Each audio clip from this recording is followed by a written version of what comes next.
La laïcité est un des meilleurs moyens qu'ont trouvé les primates pour vivre ensemble. Mais qu'est-ce que la laïcité au juste?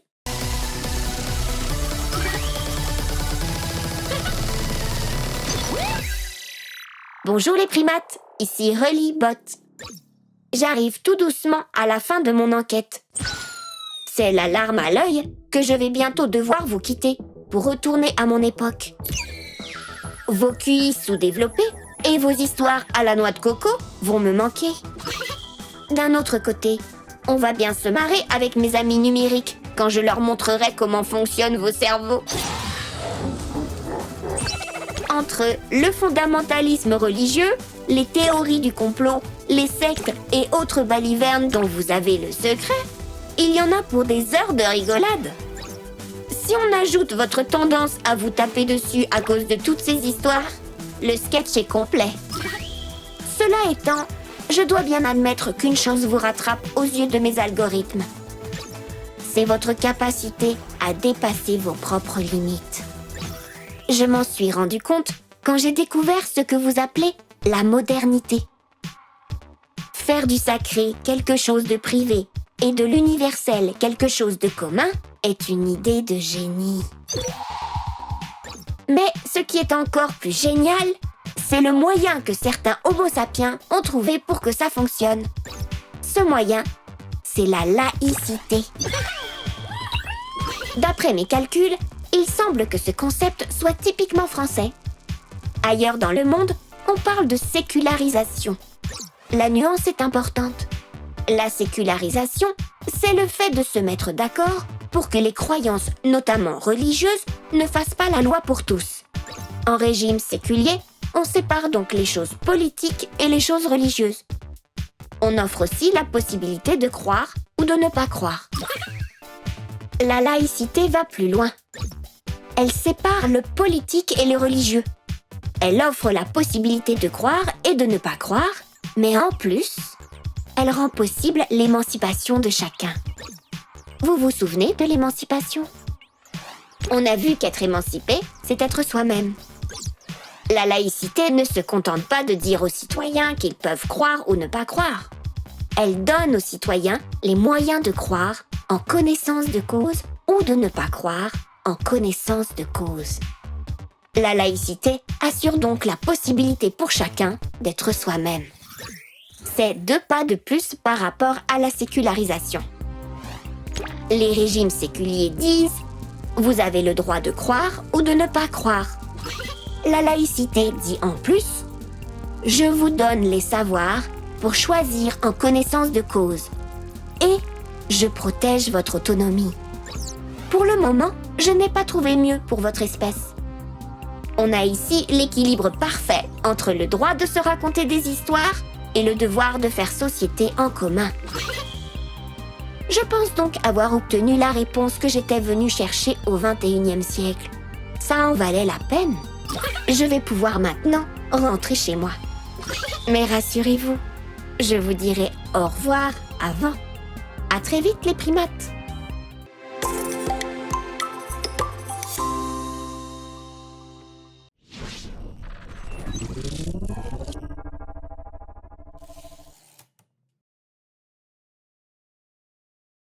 Très vaste question. On peut faire un peu d'étymologie et se rappeler que le mot laïcité, il vient du grec laos, qui veut dire peuple. Et donc, quelque part, la laïcité, c'est un système qui propose de bien faire peuple ensemble, et qui donc va prendre appui sur cet acquis de la modernité dont on avait parlé par ailleurs, qui est de reléguer les sacrés au niveau individuel, de garantir à chaque individu le droit à son sacré personnel, tout en mettant comme socle commun une certaine rationalité et surtout la démocratie. On peut noter que dans d'autres langues, c'est difficile de traduire le mot laïcité, ce qui a tendance à montrer qu'on a affaire vraiment à une spécificité française. Par exemple, en arabe, on parlera de ilmaniyya. En anglais, on parlera de secularism, donc la sécularisation. Mais la sécularisation et la laïcité, c'est pas exactement la même chose. Dans la laïcité, il y a cette idée supplémentaire qui est l'émancipation finalement de l'individu. C'est-à-dire qu'on ne dit pas juste aux individus « vous avez le droit de croire ou de ne pas croire », librement, comme dans n'importe quel régime séculier. On leur dit « vous avez le droit de croire ou de ne pas croire », et la responsabilité de l'État laïque, c'est de vous donner les outils pour que vous puissiez faire votre choix en connaissance de cause. C'est vrai, mais on reste quand même mieux loti que dans d'autres parties du monde, dans le sens où le pari de l'école laïque, ça a été de dire que c'est le lieu de la transmission des savoirs et des savoirs qui ont été éprouvés. Et donc on va enseigner la théorie de l'évolution, par exemple.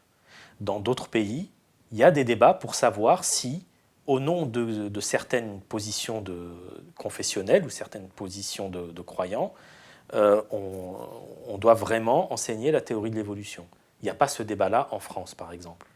Maintenant, une fois qu'on a dit ça, on peut imaginer que dans un monde ou dans une société où la distinction, par exemple, entre croyance et connaissance n'est plus évidente pour tout le monde, on peut imaginer mettre en place des modalités d'enseignement qui consisteraient à justement montrer la distinction entre les deux et apprendre aux élèves à bien distinguer ce qui relève de la croyance qui est privée des connaissances qui sont universelles.